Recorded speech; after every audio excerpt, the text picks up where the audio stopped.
नमस्कार, स्वागत है आपका फायदेमंद फंड्स में। मैं हूं नीरज और एक नए फंड और एक नए फंड मैनेजर से आज आपकी मुलाकात होगी। क्योंकि जब बाज़ार बहुत तेज़ी का हो ना तो समझ में नहीं आता कि कहाँ निवेश करें, कौन सा महंगा कौन सा सस्ता। तो एक बेटर तरीका ये होता है कि आप फंड के थ्रू जाएँ और एक फ़ंड ऐसा भी हो जहाँ पे छोटे बड़े हर तरह के शेयर का एक्सपोजर मिले तो और बेहतर होता है। तो इसी तरीके के एक फ़ंड पे हम बातचीत करेंगे, वो है मोतीलाल ओसवाल का large and mid cap fund. और इस फंड के बारे में डिटेल से बात करेंगे इसके फंड मैनेजर अजय खंडेलवाल से, और इनके साथ समझने की कोशिश करेंगे कि इस फंड में क्या खूबियां हैं और इसमें क्यों किसी को निवेश करना चाहिए। साथ ही इस वक्त जो मार्केट है उसमें एक फंड मैनेजर की जो दुविधा है उसको भी समझने की कोशिश करेंगे। अजय सर, बहुत बहुत स्वागत है आपका फायदेमंद फंड्स में। धन्यवाद नीरज जी। तो हम लोग इससे पहले कि फंड में डिटेल में जाएं, समझें, थोड़ा सा मार्केट एक दो बार समझते हैं आपसे कि जो तस्वीर दिख रही है मार्केट की, धुआंधार तेज़ी चल रही है, हर तरफ तेज़ी है, छोटे बड़े मझोले सब तरफ के स्टॉक्स में तेज़ी है और अब वो सेक्टर्स भी चल रहे हैं जो अब तक नहीं चल रहे थे। तो आप लोगों का अप्रोच क्या है इसमें, मार्केट कैसे मान रहे हैं इसको कि ये क्या हो रहा है मार्केट में? नीरज जी, मार्केट का सबसे इम्पोर्टेंट है देखिए कि इस समय कंपनीज के बिजनेसेस का कैसा एक्सपेक्टेड है परफॉर्मेंस। सो अभी नया क्वार्टर का रिजल्ट आने वाला है एंड जैसा कि एक्सपेक्टेशन है लास्ट 2-3 क्वार्टर से नंबर्स अच्छे रहे हैं। इवन इस क्वार्टर के लिए भी बाय एंड लार्ज कंपनीज के नंबर्स अच्छे होंगे। कुछ सेक्टर्स में थोड़ा सा प्रॉब्लम हो सकता है बिकॉज जैसे हीट वेव हुआ था, इलेक्शन के कारण थोड़ा डिस्ट्रक्शन हुआ था, तो वहां पे कुछ सेक्टर्स में थोड़ा सा प्रॉब्लम आ सकता है। बट बाकी अगर देखें कंपनीज का ऑर्डर बुक इनफ्लो कैसा रहा है, एग्जीक्यूशन कैसा रहा है, मार्केट में लिक्विडिटी की कंडीशन कैसी है, सो आई थिंक काफी अच्छा है। रॉ मटेरियल प्राइसेस भी स्टेबल रहे हैं, सो मार्जिन वाइज भी बिजनेसेस बेटर करेंगे। एंड अभी तक आप जैसे प्री क्वार्टरली रिजल्ट्स जो भी आए हैं अभी तक आप देखेंगे, चाहे वो अपैरल कंपनीज का एसएसजी ग्रोथ हो, बैंक्स की लोन ग्रोथ हो, सो क्लियरली इंडिकेशंस हैं कि मार्केट का परफॉर्मेंस, बिजनेसेस का परफॉर्मेंस स्ट्रांग है एंड वही नीरज जी मार्केट के रिटर्न्स में रिफ्लेक्ट हो रहा है। तो आप लोगों को थोड़ी सी इसमें दुविधा नहीं होती कि सब वैल्यूएशन लिहाज से बहुत महंगे हो गए हैं? इवन जो आईटी वाले स्टॉक्स थे अब तो वो भी खूब चलना शुरू हो गए हैं। तो फंड मैनेजर का नज़रिया जो होता है वो थोड़ा सा होता है कि सस्ता मिले और अच्छा मिले, वैल्यू बाइंग की जाए, लेकिन अब इस समय तो बड़ी मुश्किल हो रही होगी। तो वापस अगर इसको ज्यादा कॉम्प्लिकेट ना करें और सिंपल ढंग से देखें कि आज मेरा अर्निंग का क्या एक्सपेक्टेशन है और वैसे उसी के अकॉर्डिंगली कंपनीज कैसा कर रही हैं, तो फिर काफी आसान हो जाता है। आज अगर earning expectation for example suppose करिए निफ्टी का, जैसे लार्ज सेक्टर्स का ले लें, बैंक्स है, आईटी है, स्टेपल्स है, वहां पे बिटवीन 5 to 15% का अर्निंग एक्सपेक्टेशन, तो वो एक्सपेक्टेशंस लिमिटेड हैं एंड ऐसे में अगर एनवायरनमेंट में आपका डिमांड अच्छा है तो क्लियरली वो अर्निंग्स बीट होगा। सो हम इसको एकदम सिंपल रखते हैं, वी ट्राई टू सी कहाँ बिजनेसेस में अर्निंग बेटर है, जो एक्सपेक्टेशन से ज्यादा डिलीवर कर सकता है, so we focus on that and उसके बाद फिर आसान हो जाता है सब। ओके, एक सवाल और उसके बाद फंड पे चलते हैं। हमने देखा कि पिछले कुछ दिनों में बहुत सारे प्रमोटर्स ने अपने स्टेक बेचे हैं। हो सकता है वो तेज़ी का फ़ायदा उठा रहे हैं, हो सकता है वो उनको कैपिटल मिल रही है तो फिर आगे वो कहीं डिप्लॉय करें। रीजंस क्या है नहीं पता लगते हम लोगों को, लेकिन एक बहुत लंबा ट्रेंड, मतलब इस साल में ख्याल में करीब 60-65 हज़ार करोड़ की सेलिंग की है प्रमोटर्स ने। आप लोग इसको कैसे एनालाइज करते हैं, ये क्या होता है, किस तरह से इसको समझना चाहिए? तो नीरज जी, इसका देखिए कोई एक आंसर तो है नहीं, बट आज आप प्रमोटर्स के एंगल से सोचेंगे, वो जब कुछ भी स्टेक सेल करते हैं तो वो काफी लॉन्ग टर्म का व्यू लेते हैं, अनलाइक कुछ मार्केट पार्टिसिपेंट जहाँ पे हम लोग थोड़ा नियर टर्म, मीडियम टर्म का देखते हैं। तो आज व्हेन दे आर सेलिंग, ऐसा नहीं कि आज वो they are taking benefit of immediate near term prices, क्योंकि अगर उन्हें लगता है कि ये बिजनेस में ग्रोथ है तो उसके लिए आपको कैपिटल चाहिए। नाउ देयर आर 2 वेज, आप कैपिटल के लिए या तो आप बैलेंस शीट के थ्रू फंड करिए या आप इक्विटी रेज कर लीजिए। सो क्या इस समय क्योंकि प्रॉब्लम्स रहे हैं लास्ट 3-4 साल में, जबकि कैपिटल का थोड़ा प्रॉब्लम था, तो इस समय टेंडेंसी है बिजनेसेस का कि जहां भी है वो बैलेंस शीट को लेवरेज नहीं कर रहे हैं, वो कोशिश कर रहे हैं कि आज वो कैपिटल अगर मुझे विदाउट लेवरेजिंग बैलेंस शीट मिल जाए तो वो प्रेफरेंस वही है। सेकेंडली क्या है कि एक और चीज है जो कि क्योंकि मार्केट में देखिए फ्लोज इंप्रूव हो रहे हैं, मार्केट डीपन हो रहा है, ऐसे में अगर आपका फ्लोट कम है किसी भी स्टॉक में तो आपका राइट वैल्यू डिस्कवरी नहीं होता है। तो दैट इज अनदर रीजन कि वहां पे थोड़ा सा प्रोमोटर्स टू इम्प्रूव लिक्विडिटी भी मार्केट में इस समय थोड़ा आ रहा है। क्योंकि अगर आप देखेंगे कि लास्ट 2-3 साल में जितने भी स्मॉल कैप आईपीओज हुए हैं उसमें से ऑलमोस्ट 60% आईपीओज में सेकेंडरी रेज है, प्राइमरी नहीं है। मतलब कि कंपनीज को इतना कैपिटल की जरूरत नहीं है, बिजनेसेस अपने आप में सफिशिएंट है टू जनरेट टू जो भी ग्रोथ प्लान्स हैं to fund their growth, they are able to generate enough resources. So normally businesses are healthier, cash flow generation improve हुआ है, and I think promoters are also understanding this कि at this point in time अगर leverage ना करें, use equity as your currency, तो वो growth को भी कहीं ना कहीं fund कर सकते हैं without leveraging. So this is combination of all these 2-3 things. Okay, चलिए अब बातचीत करते हैं large and mid cap fund के बारे में, जो एक बहुत ही अच्छा कॉन्सेप्ट है कि इसमें से नाम से पता चल रहा है कि लार्ज एंड मिड कैप दोनों होंगे। तो अजय जी, आप मुझे इसका कॉन्सेप्ट समझाइए कि जब आप लोगों ने इसको शुरू किया तो क्या सोच थी आपकी कि ये इस तरह के फंड की क्या विशेषता होती है? सो Neeraj ji, large and mid cap में क्या है, एक अच्छी बात यह है कि इन्वेस्टर के लिए आपको एक्सपोजर मिल रहा है लार्ज कैप का which is 35% plus, mid cap भी उसमें 35% प्लस होता है, एंड रेस्ट जो बाकी का 30% है you can deploy in either large, mid और स्मॉल। सो हमारा एंडेवर ये रहता है कि हम जो भी सेक्टर्स हमें पसंद हैं वहां पर we try to pick the best names and एक अच्छा 30 स्टॉक का पोर्टफोलियो बनाते हैं। एंड अगर आपको कंसिस्टेंट रिटर्न देना है तो सबसे इंपॉर्टेंट होता है पोर्टफोलियो का कि उसका अर्निंग है, उसका quality of balance sheet, return on equity, return on capital, valuation, वो इंडेक्स से अगर आप कंसिस्टेंटली बेटर रख रहे हैं अपने पोर्टफोलियो का तो आपका परफॉर्मेंस अपने आप ही स्टेबल रहता है। सो यहाँ पर इन्वेस्टर्स को एक्सपोजर मिलता है एक तो तीनों सेगमेंट्स का, दूसरा क्या है कि बिकॉज हमारे लिए अच्छी बात है कि we run a 30 stock portfolio, तो ऐसा नहीं कि ओवरली डाइवर्सिफाइड है या कॉन्सेंट्रेटेड है। सो हमारा अलोकेशन भी आप देखेंगे तो किसी भी स्टॉक में 2 to 6% होता है। एंड अर्निंग अगर मैं देखूंगा इंडेक्स की, जैसे इंडेक्स की अर्निंग सपोज 16-17% है, हमारा अर्निंग ऑलमोस्ट 25% प्लस है। Similarly return on equity index का 17% है, हमारा 19% है। इन टर्म्स ऑफ वैल्यूएशन अगर मैं प्राइस अर्निंग टू ग्रोथ देखूं तो इंडेक्स का 1.4 है, हमारा 1.5 है। So what we are doing is इस स्कीम के through we are giving a good combination of all 3 categories at a very, and the portfolio is delivering higher earning at a reasonable valuation.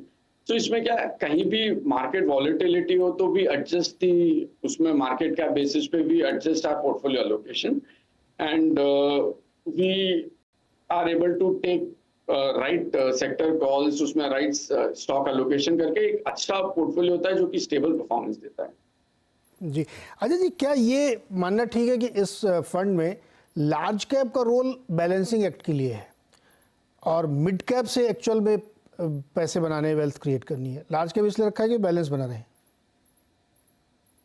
तो जी अगर आप लार्ज कैप भी देखेंगे, जैसे last अगर 1 साल में देखेंगे, अभी टेलीकॉम के मोस्ट ऑफ द स्टॉक्स तो लार्ज कैप ही हैं, बट आप परफॉर्मेंस देखेंगे तो क्या है, अगर if we are able to find industries जहां पे टर्न अराउंड है, जैसे ऑटो है, ऑटो के स्टॉक्स देखेंगे, बैंक्स में कुछ देखेंगे, वहां पर हमारा मिड कैप एक्सपोजर। सो हमारा क्या, क्योंकि ग्रोथ ओरिएंटेशन है, सेक्टर में हम लोग ये देखते हैं कि कहाँ किस सेक्टर में अर्निंग आ रहा है चेंज, एंड फिर उस हिसाब से एलोकेशन लेते हैं। तो हमारे पास लार्ज कैप बैंक्स नहीं, क्योंकि earning growth mid cap banks में ज्यादा है, बट बाकी के सेक्टर्स में देखेंगे जहां पर हमें लगता है कि वहां पर अर्निंग ग्रोथ ज्यादा है, वहां पर हमने लार्ज कैप लिया है। और अगर कोई सेक्टर्स है जहां पर अर्निंग ग्रोथ और सेक्टर का रिप्रेजेंटेशन ही केवल स्मॉल और मिड कैप कैटेगरी में ज्यादा है, जैसे मैन्युफैक्चरिंग में मोस्टली आप देखेंगे, सो वहां पर फिर हमारे पास मिड और स्मॉल कैप्स हैं। सो हमारा पहला पॉइंट जो होता है वो होता है कि अर्निंग ग्रोथ कहां पर बेटर आ रहा है, एंड आप वैसा कंपोजिशन करिए पोर्टफोलियो का। ओके, क्योंकि जो टॉप होल्डिंग्स हैं आपकी, उसमें मैं देख रहा था कि ज़्यादातर आपने मिड कैप की तरफ फोकस किया है, हालांकि बहुत राइजिंग सेक्टर है वो। सो सर देखिए यहाँ पे क्या होता है, दो चीजें हैं। एक तो आप अलोकेशन बनाते हैं और दूसरा जब आपका प्राइस अप्रिसिएशन होता है। So mid cap small cap का आप जैसे परफॉर्मेंस देखेंगे लास्ट 1 ईयर का, क्लियरली वो आउट परफॉर्मेंस है। सो वो वन इज कि आपका अलोकेशन कितना है, वो आफ्टर अप्रिसिएशन अपने आप ही अलोकेशन बढ़ जाता है उसका। एंड अर्निंग ग्रोथ वाइज भी आप देखेंगे, क्योंकि देयर इज डिफरेंशियल। आज लार्ज कैप का अर्निंग ग्रोथ 14-15% एक्सपेक्टेड है, मिड कैप का से अराउंड 22-23% है, स्मॉल कैप का 25-27% है। सो इसीलिए वो अलोकेशन का डिफरेंस थोड़ा सा वेटेजेस में दिखता है। जी, अच्छा, आपके जो टॉप होल्डिंग के सेक्टर्स, थोड़ा उस पर बात करते हैं। Service, capital goods, financial type में है, तो मुझे कैपिटल गुड्स में थोड़ा पहले बात करनी है। कैपिटल गुड्स सेक्टर एक ऐसा है जिसने बहुत राइज किया, और अगर आप क्रेडिट ग्रोथ से उसको जोड़ के देखें तो वो सबसे ज़्यादा उसमें बेनिफिशियल था, लेकिन अब ऐसा लग रहा है शायद पीक आउट हो रहा है। क्या ये फीलिंग सही है? नीरज जी, आज भी अगर आप कंपनीज का ऑर्डर इनफ्लो देखेंगे तो वो एक्चुअली और एक्सेलरेट हो, विजिबिलिटी और इम्प्रूव हो जा रही है। सो सी, हम क्या है कि एवरी क्वार्टर हमें ट्रैक करना पड़ता है कि ऑर्डर इनफ्लो, बिजनेस इंक्वायरीज कैसा मूव कर रहे हैं। सो इस सेक्टर में एक्चुअली पहले क्या था कि अभी आप जैसे कंपनीज का देखेंगे, पहले वो 2-3 साल का ऑर्डर बुक की बात कर रहे थे, अभी वो 5-5 साल का ऑर्डर बुक की बात कर रहे हैं। सो एक्चुअली विजिबिलिटी और इम्प्रूव होता जा रहा है, साइज ऑफ ऑर्डरिंग भी इम्प्रूव होता जा रहा है। सो क्लियरली आई थिंक अभी it is too early to say कि ये यहाँ पर ऑपरेशनली आपको चैलेंजेस आने लगेंगे और नंबर्स में स्लो डाउन दिखने लगेगा। See, stock price is a different thing, but as far as we are concerned, we always look at कि आज ऑपरेशनली अगर चीजें इंप्रूव हो रही हैं तो कभी भी स्टॉक डीरेट नहीं होते। At best आपका stock return would be equal to your earning return, but with improving visibility you don't expect stocks to derate. So I think that is what a base case assumption should be, कि earning growth का return at least that should come in this sector. Right. अच्छा, इसके अलावा जो services वाला sector है, देखिए एक मैं कॉन्टेक्स्ट इसलिए ले रहा था इन दोनों में कि पिछले कुछ समय ना, कुछ समय से मतलब 1-2-3 महीनों से 4 महीनों से आप देखें तो जो इकॉनमी हमारी चल रही है उसमें कंसंट्रेशन की एक प्रॉब्लम लगती है, ऐसा कि चीज़ें बहुत कंसंट्रेट हो रही हैं, वाइड स्प्रेड नहीं है। जैसे एफएमसीजी वालों की कमेंट्री सुनो तो वो तो मतलब पिछले 3-4 साल से वो कभी खुश दिखे ही नहीं मेरे को। तो ये सर्विस सेक्टर में हो या बहुत लार्ज वाली इंडस्ट्रीज़ में हो, वो एक कंसंट्रेशन जैसी फीलिंग आती है कि क्या वहाँ पे जाके इकॉनमी रुक रही है। तो जो सर्विसेज आप ले रहे हैं वो बहुत वाइड स्प्रेड है। तो सेक्टोरल चर्निंग में आपको प्रॉब्लम दिख रही है, या आपको लगता है कि नहीं अभी सब कुछ वैसा ही चल रहा है जैसा 6 महीने पहले चल रहा था? नीरज जी, काफी अच्छा क्वेश्चन है ये। हम लोग भी पूरे टाइम ऐसे ही सोचते हैं कि कहाँ चेंजेस हो रहे हैं। सो आप जैसे जो आपने बताया कि चेंजेस हो रहे नहीं हैं, तो आई थिंक क्लियरली साइकिल्स ना सेक्टर में रोटेशन प्लस जो चेंज इन बिजनेस फंडामेंटल्स है वो फास्ट तो हो ही रहा है। जहां तक आपने एफएमसीजी की बात किया, वहां वॉल्यूम ग्रोथ अभी भी थोड़ा सा वीक है, बट आप थोड़ा सा स्टेबल्स एफएमसीजी वो जो है जो डिस्क्रिशनरी मोर टुवर्ड्स जैसे देखेंगे कि सिक्लिकल, थोड़ा रूरल सेंट्रिक थे, थोड़ा सा अगर उनका समर पोर्टफोलियो हैवी था, आप देखेंगे वहां पर नंबर्स में इंप्रूवमेंट आने लगा, 2 व्हीलर्स के नंबर में इंप्रूवमेंट आने लगा। जब हम एग्रो केमिकल कंपनी से बात कर रहे हैं तो वहां पर क्योंकि वहां क्या है थोड़ा इंपोर्ट का इशू होता है, but generally I think demand में वहां पर भी इंप्रूवमेंट, ग्रीन शूट दिखने लगे। एंड कंसिडरिंग बजट एक्सपेक्टेशन भी अब ऐसा है कि थोड़ा सा फोकस होगा टुवर्ड्स मास इकोनॉमी, थोड़ा रूरल एग्री के लिए, अफोर्डेबल हाउसिंग के लिए। सो वहां पर अभी डेटा में आई वुड से कि इनिशियल स्टेजेस हैं जहां पर चेंजेस दिखने लगे। जैसा आप देखेंगे lower ticket size apparel companies के नंबर्स काफी अच्छे हैं, so that tells you कि there are things which are reviving in rural, lower discretionary price point products में, but we still have to see. I think in couple of months things will be more clearer. So जो sectors नहीं अच्छा कर रहे थे, आप देखिए suddenly they have started doing well stock prices wise. Ajay ji, ये बड़ी इंटरेस्टिंग बात आपने की, बहुत एक पहेली टाइप की है ये कि टू व्हीलर ने वाकई ग्रोथ दिखाई है, स्टॉक प्राइस में तो कम से कम दिखाई है, भले ही अभी नंबर 2019 के तरफ लेवल नहीं पहुँचे, लेकिन एफएमसीजी से वो कनेक्ट नहीं बन रहा। मुझे बहुत, मैं कई बार सोचता हूँ कि अगर 100 सीसी की 110 सीसी की बाइक बिक रही है तो एफएमसीजी का माल क्यों नहीं बिक रहा है? क्या सेक्टर में प्रॉब्लम है या कंपनियों की अपनी ट्रैकिंग में प्रॉब्लम है कि शायद रूरल आ तो रही लेकिन वो लोग कैप्चर नहीं कर पा रहे उसको? आपको कुछ ऐसा समझ में आता है क्या? तो सर देखिए, दो चीजें यहाँ पे, एक तो क्या होता है, थोड़ा डाउन ट्रेडिंग भी होता है, तो उसमें एफएमसीजी के ब्रांडेड में आज वो थोड़ा सा, अगर आपका बिजनेस कम आया डाउन ट्रेडिंग के कारण, तो वो थोड़ा ब्रांडेड प्लेस में कम दिखता है। दूसरा क्या है कि sir bottom of the pyramid में इन्फ्लेशन के कारण डिस्क्रिशनरी स्पेंड कम हुआ ही था, इसीलिए आई थिंक वो प्रेशर है। बट जैसा कि मैंने बताया कि अगर जैसे मॉनसून में थोड़ा सा ईज ऑफ होता है, उसके कारण लिक्विडिटी थोड़ा इम्प्रूव होता है, थोड़ा सा, मैं लास्ट 2-3 साल में सर, लास्ट 2-3 महीने में थोड़ा सा और भी प्रॉब्लम एग्रीवेट हुआ था, जो इवन एमएफआई के नंबर्स में भी हमें दिख रहा है। बट आई थिंक यहाँ पर थोड़ा, as I said, early stages हैं। एटलीस्ट आप देखेंगे कि एक समर प्रोडक्ट कंपनी का तो नंबर्स में इंप्रूवमेंट दिख ही रहा है, चाहे वो भी डिस्क्रिशनरी ही है स्टेपल्स में। सो वैसा ड्यूरेबल्स में देखिए आप, ड्यूरेबल्स में क्लियरली इंप्रूवमेंट है, बट जैसा आपने बोला कि स्टेबल एफएमसीजी के कंपनीज में अभी भी थोड़ा सा इंप्रूवमेंट की जरूरत है सर। वो अगर वैसा आने लगा तो मार्केट को नेक्स्ट लेवल ऑफ कॉन्फिडेंस आएगा। फिर यहाँ पे एक छोटा सा ब्रेक लेते हैं, ब्रेक से जब लौट के आएंगे तो कुछ सेक्टर्स की चर्चा करेंगे जिन पर नजर है इस फंड की और इस फंड मैनेजर की।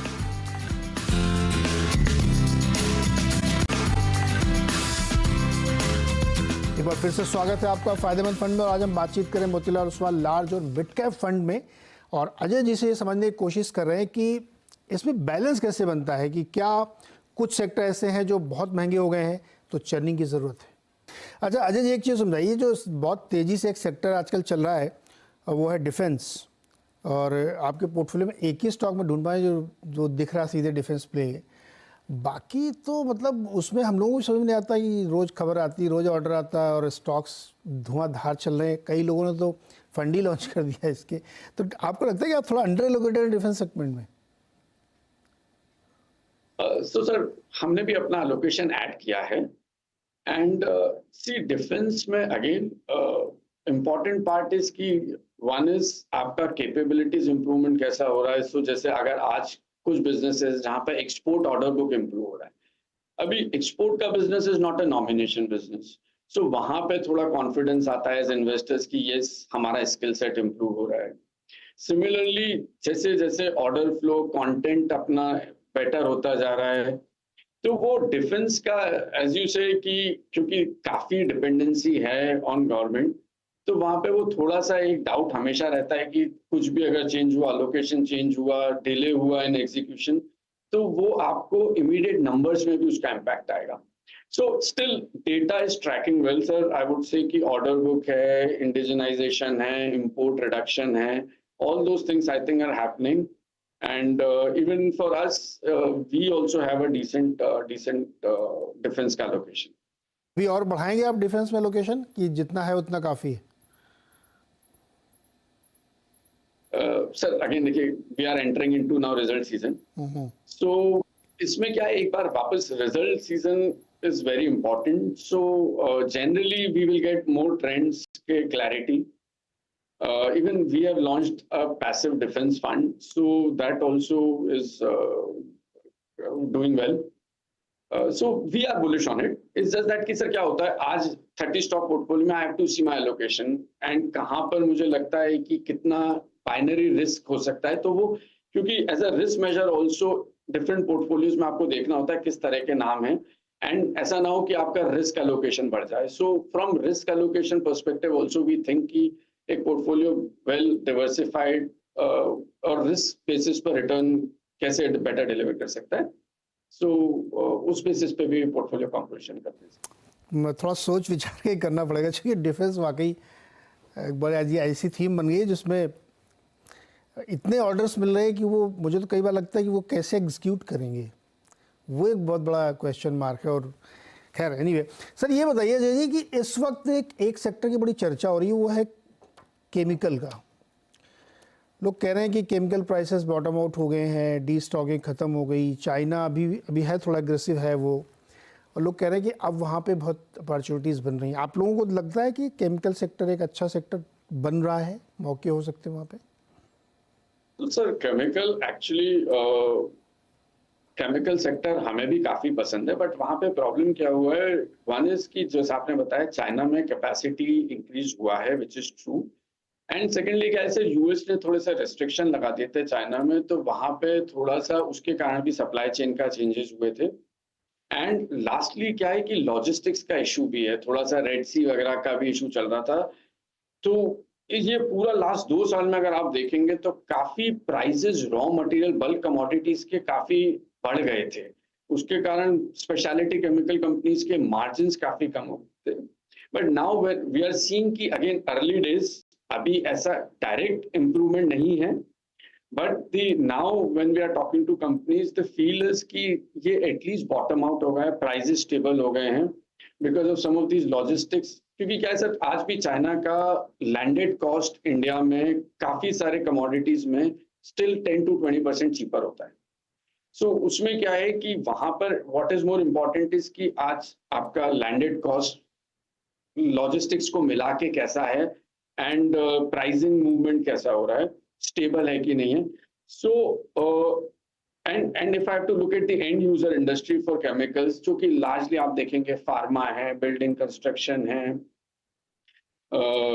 इस तरह की इंडस्ट्रीज है जो कि स्टेबल है, जनरली स्टेपल्स हैं, एफएमसीजी हैं, वहां पर ग्रोथ ऐसा नहीं है कि वहां पर ग्रोथ बहुत चेंज हुआ है। सो आपका your demand is still stable whereas your supply has seen lot of changes. So when we are talking to companies, we are seeing कि price stable होता जा रहा है, but अभी भी जैसे ग्रोथ के लिए जो वॉल्यूम ग्रोथ चाहिए वो अभी भी थोड़ा सा टाइम है उसमें से। ओके अच्छा, एक सेक्टर है आईटी जहाँ पे आपके हिसाब से बड़ा सूटेड बनता है। लार्ज कैप भी बहुत हैं, मिड कैप भी बहुत हैं। लार्ज नहीं चला लेकिन मिड कैप ने बहुत तोड़फोड़ दे दी, लेकिन टॉप 10 में उसमें आपने किसी को नहीं रखा। तो सर आईटी अगेन सी आप देखेंगे तो हमारा मिड कैप फंड में आईटी का काफी एलोकेशन है। लार्ज एंड मिड कैप में हमारा आईटी का एलोकेशन थोड़ा कम है, यू आर राइट, क्योंकि क्या है वहां पर जो पोर्टफोलियो का कंस्ट्रक्ट है उसमें अर्निंग ग्रोथ अगर आईटी का देखें तो लार्ज कैप का बिटवीन 5 to 7% होगा, but there are few names जहां पर they can deliver 15 to 20% plus earning growth. So वहां पर we have added to our allocation. So IT का वेट हमने बढ़ाया है सर, बट अगेन वहां पे काफी स्टॉक स्पेसिफिक एलोकेशन है सर। क्योंकि जो टॉप वाले हैं वो तो बिल्कुल 4-5% की ग्रोथ पर अटक गए हैं, उसमें कोई उम्मीद भी लगती नहीं साल 6 महीने। लेकिन जो मिड कैप वाले हैं ना, उसके नीचे वाले 2-4 बड़े फैंसी टाइप के नाम है, वो बहुत अच्छा प्रदर्शन कर रहे थे, होपफुली शायद में करें। एक लास्ट क्वेश्चन सर, क्या आपको लगता है कि चूँकि हमने देखा था कि बहुत अच्छी क्वालिटी के स्टॉक्स आप लोगों ने चुने हैं और उन सब ने बहुत अच्छे अच्छे रिटर्न्स भी दिए हैं, तो क्या पोर्टफोलियो लेवल पे वैल्यूएशन काफ़ी रिच हो गए? सर जैसा मैंने बताया आपको कि हम लोग हमेशा देखते हैं कि हमारे पोर्टफोलियो का वैल्यूएशन विज़ावी इंडेक्स कैसा है, उसका return on equity vis-à-vis index कैसा है। सो एंड जहां पर भी हमें लगता है कि किसी स्टॉक का सपोज करिए मार्जिन पीक मार्जिन हो गया है, पीक मल्टीपल आ गया है, वहां पे लगता है कि अभी स्टॉक में रिटर्न डिफिकल्ट है, तो हम थोड़ा सा उसको चर्न करते हैं, पोजीशन कम करते हैं, नए आइडियाज को लेके आते हैं। सो ये जो पोर्टफोलियो का always because we have a 30 stock portfolio, हम हमेशा अपने पोर्टफोलियो को we try to make sure कि इसमें बेस्ट आइडियाज हों। सो इसीलिए आप देखेंगे कि थोड़ा थोड़ा चर्न होता रहता है पोर्टफोलियो में, एंड जहां पे लगता है कि जैसा आपने बोला कि स्टॉक चल गए हैं, पीक मल्टीपल है, वो सब पोजीशंस हम लोग एग्जिट कर देते हैं। एंड जहां पर नए आइडियाज हैं जो कि रीजनेबली वैल्यूड हैं, जहां पे अर्निंग ग्रोथ विजिबिलिटी बेटर है, कॉन्फिडेंस आता है, so we add to those allocations. So इसीलिए सर पोर्टफोलियो हमेशा आप देखेंगे कि बैलेंस पोर्टफोलियो होता है with right earning profile and right balance sheet. Okay, ये 30 नंबर आपने रखा है, ये रेगुलेटरी है? क्योंकि मुझे लगता है कि प्रॉब्लम ऑफ प्लेनिटी होगी आपके सामने। नहीं सर, देखिए यहाँ पर आप मोती का फिलॉसफी भी अगर देखेंगे तो आप देखेंगे कि वी ऑलवेज से इट्स की diversification over diversification doesn't help. So in any of our schemes, you will see we have 30 to 35 stock portfolios. That's it.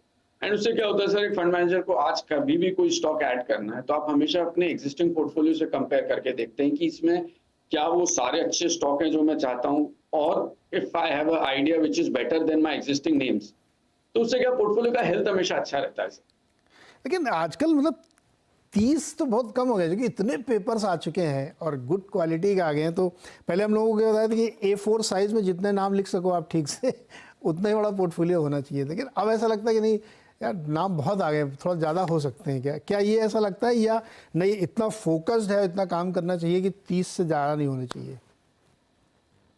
Sir यहाँ पे क्या होता है, देखिए हम लोग, बिकॉज आप कहीं भी देखेंगे कि एएमसी में डिफरेंशिएशन क्या है, हम लोग काफी ग्राउंड वर्क करते हैं, एनालिस्ट प्लांट विजिट काफी करते हैं, management meetings, channel checks, experts के साथ बात, तो उससे क्या होता है कि हमारा कॉन्फिडेंस जनरली हाई होता है। If we have worked on each stock, we know that we have done enough work, and हम लोग साइकिल में थोड़ा पहले होते हैं मार्केट से, इसीलिए वो प्राइस अप्रिसिएशन दिखता है, हमें रीजनेबली प्राइस स्टॉक्स मिल जाते हैं।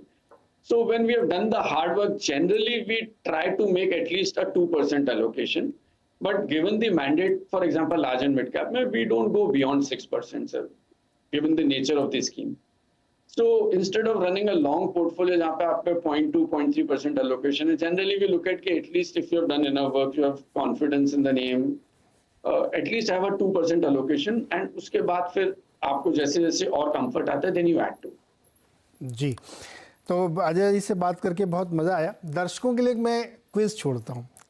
इनके पोर्टफोलियो में एक स्टॉक है, जब पूरी दुनिया उसके खिलाफ थी तो ये लोग उसके पक्ष में थे और बहुत ही बढ़िया रिटर्न दिया है उस स्टॉक ने।